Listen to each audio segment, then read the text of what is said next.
And tonight, there are still many unanswered questions about what this takeover looks like moving forward. We have team coverage. Walter Morris is in Northwest now talking with residents. But we begin with News 4's Jackie Benson covering the latest on this enforcement operation. Jackie, I'm just curious, are you seeing any extra law enforcement, any boots on the ground out there tonight?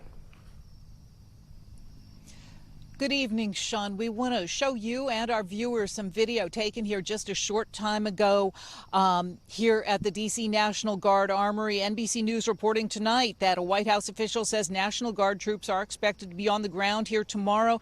It says members of the DC National Guard have been given orders to report here to the DC Armory for a time period from today, August 11th, to September 25th. A second White House official telling NBC News the Guard members will be assigned to, quote, protect federal assets, provide a safe environment for law enforcement officers, and deter violent crime through their presence. Today we're declaring public safety emergency in the District of Columbia, and Attorney General Pam Bondi, who's fantastic, is taking command of the Metropolitan Police Department as of this moment. Monday morning in the nation's capital began with the announcement that the Trump administration would take over control of the Washington Metropolitan Police Department. The move requires the White House to notify Congress within 48 hours, which has been done, according to officials.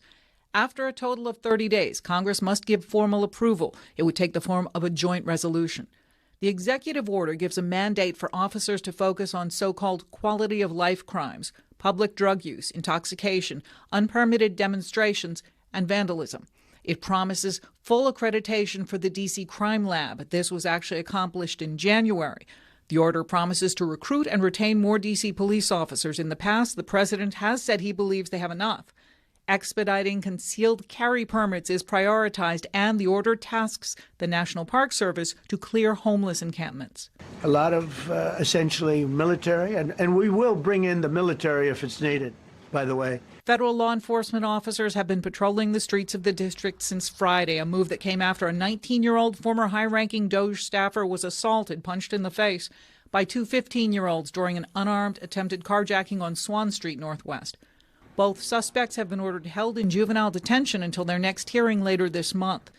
D.C. Mayor Muriel Bowser spoke with D.C. Police Chief Pamela Smith at her side. What could be a disaster is if we lose communities who won't call the police.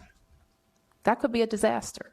What would be a disaster if communities won't talk to the police if a crime has been committed and could help solve that crime. That could be a disaster. The president says Terry Cole, just sworn in as head of the DEA, will be the interim federal commissioner of the D.C. Police Department, a position that has never existed in that department in modern times. He will report to Attorney General Pam Bondi. Live at the D.C. National Guard Armory, Jackie Benson, News 4. And so it begins. All right, Jackie, thank you for that update tonight. We appreciate it.